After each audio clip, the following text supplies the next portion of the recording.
The dark return. 16 secrets he brought home, and immediately tried to hide. And when Elias Mercer stepped down from the midnight train in October of 1919, the damp, metallic smell of coal smoke clung so heavily to his wool coat that even years later, his mother would say she noticed the odor before she noticed the silence that had settled into him.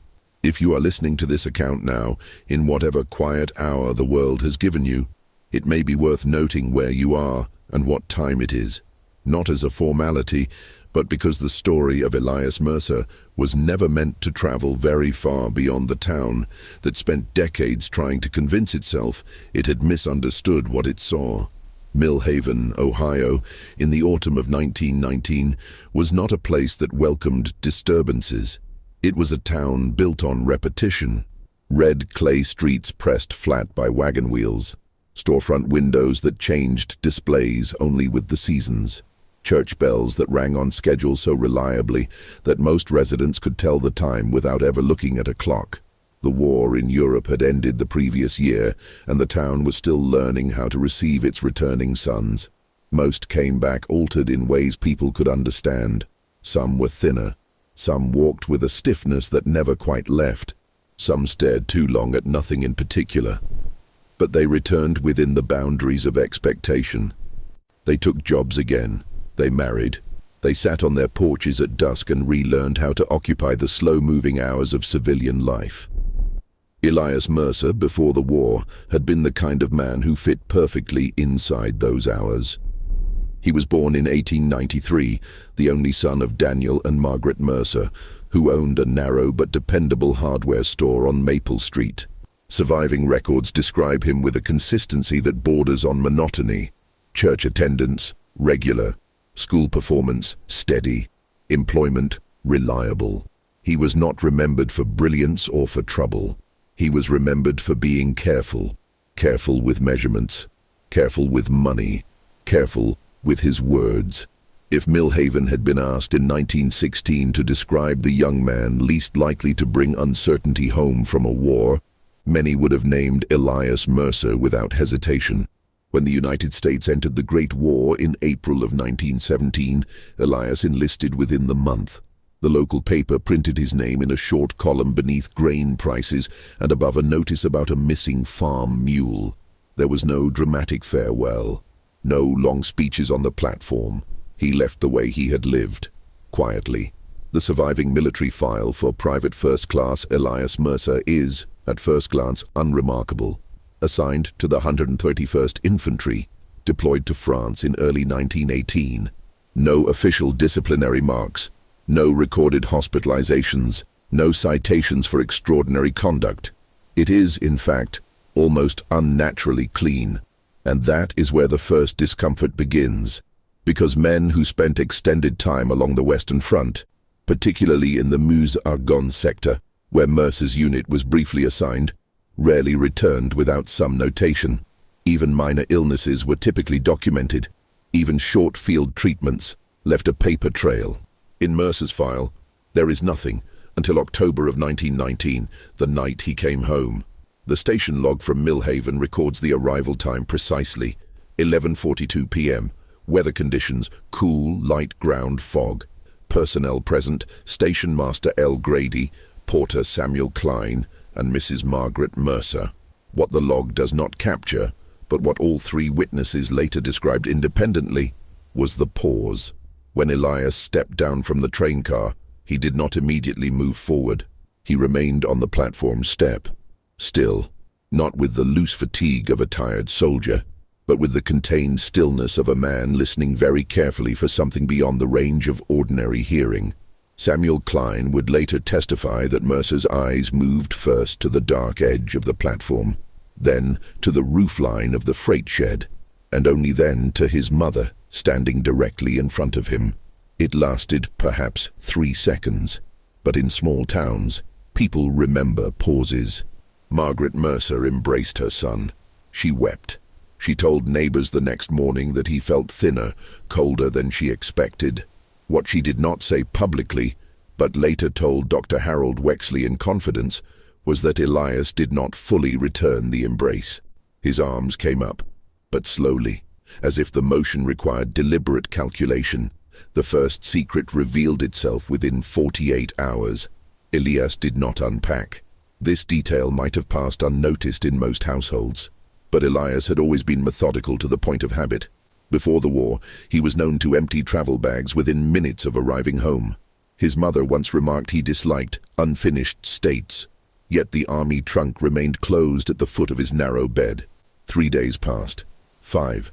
On the 7th morning, while Elias was walking the river road, a new habit he had acquired almost immediately upon returning, Margaret Mercer opened the trunk. Inside were the expected items first: folded undergarments, spare socks, a standard army shaving kit. But beneath these, wrapped carefully in oilcloth layers, far more deliberate than military packing required, were objects that did not appear on any issued equipment list. A small brass key, heavily worn along the teeth, a child's leather glove, brown, sized for a hand no older than 8 or 9, a photograph folded twice, the faces scratched away with such force the paper had nearly torn through, and a narrow ledger book, not filled with words, but with numbers, columns of them, written in Elias Mercer's precise, unmistakable hand, dates, coordinates, and besides 16 separate entries, small vertical marks in the margin. Margaret did not confront him immediately. She waited until evening. When she finally asked, Elias listened without interrupting. Then he crossed the room, closed the trunk, and said very quietly that she must never open it again. Not angry, not pleading, certain. The change in his sleep patterns began almost immediately after. Neighbors in the adjoining building reported movement well past 2 and 3 in the morning. Not restless pacing, something more controlled. Slow footfalls from window to door, then long stillness, then the faint scrape of furniture being repositioned. On November the 2nd, 1919, Dr. Harold Wexley examined Elias for what was officially described as persistent fatigue. Wexley was a careful physician, educated in Cincinnati, known for keeping unusually thorough notes. In his private ledger, he wrote, "Patient exhibits heightened auditory vigilance, turns head toward minor environmental sounds before they fully register, hands steady, exceptionally steady." It was Wexley who noticed the burns, thin, pale scars across the right palm and 2 fingers, consistent with contact burns, possibly heated metal. Elias claimed no memory of injury. Wexley noted the denial, but did not challenge it. Over the winter months, additional changes accumulated. Elias began entering rooms differently, never fully turning his back to a doorway, pausing briefly at thresholds, positioning himself where he could see both exits. At church, he chose the rear pew. At the hardware store, he subtly shifted the angle of the counter mirror. None of it dramatic, all of it deliberate. In January of 1920, the first external inquiry arrived. A plain envelope addressed not to Elias, but to Mercer Hardware. No return address. Inside, a single typed line beneath a faint regimental stamp. Confirm whether Mercer has resumed normal civilian patterns. The postmaster, unsettled, delivered it to Dr. Wexley rather than the family. No official response was ever sent. But in his notes that evening, Wexley wrote, "External monitoring strongly implied." By early spring, Millhaven had begun to notice, not consciously, but collectively. People found themselves lowering their voices when Elias entered the room. Children stopped lingering near the hardware counter. The traveling seed salesman, a man not known for sensitivity, later admitted that Mercer gave him the feeling of someone who was always counting something in his head. Then came the ledger. In April of 1920, Margaret Mercer finally brought it to Dr. Wexley's office. The numbers were exact, ordered, not random. Wexley spent 2 evenings studying the entries. When he overlaid the coordinates onto a regional map of the Meuse-Argonne sector, the pattern tightened. Each marked entry corresponded to known temporary field holding sites used during the final weeks of the war. Not major bases, not hospitals.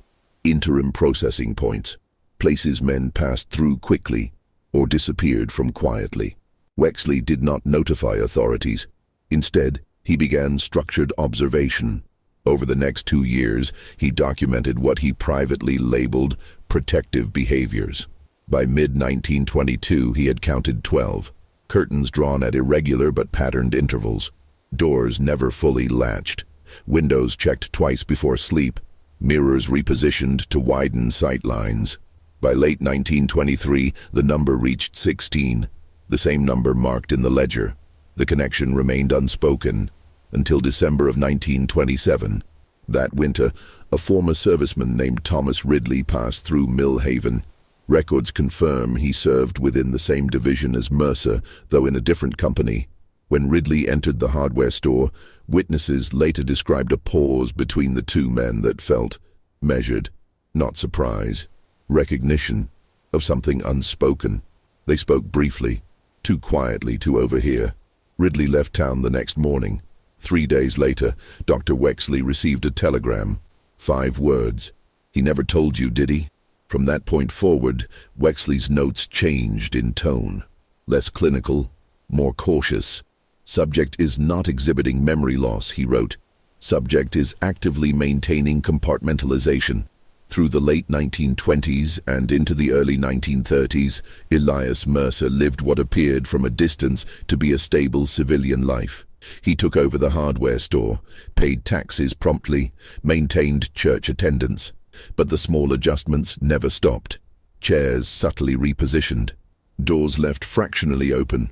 Mirrors angled with quiet precision. And always, the listening.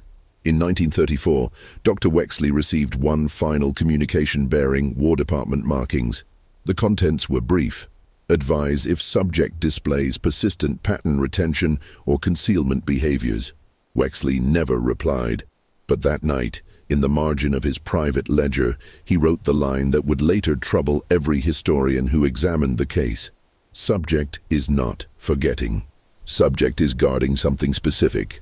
Elias Mercer died in March of 1943. Cause listed as cardiac failure. No autopsy requested. The army trunk was not found among his possessions. The brass key was never identified. The child's glove disappeared from the family home sometime between 1931 and 1936. And the ledger, the one containing 16 marked entries, remained in Dr. Wexley's private files until his own death in 1952. Because even now, more than a century later, the most unsettling question has never fully settled. If Elias Mercer brought 16 secrets home from the war, why did the War Department keep asking whether he was still keeping them?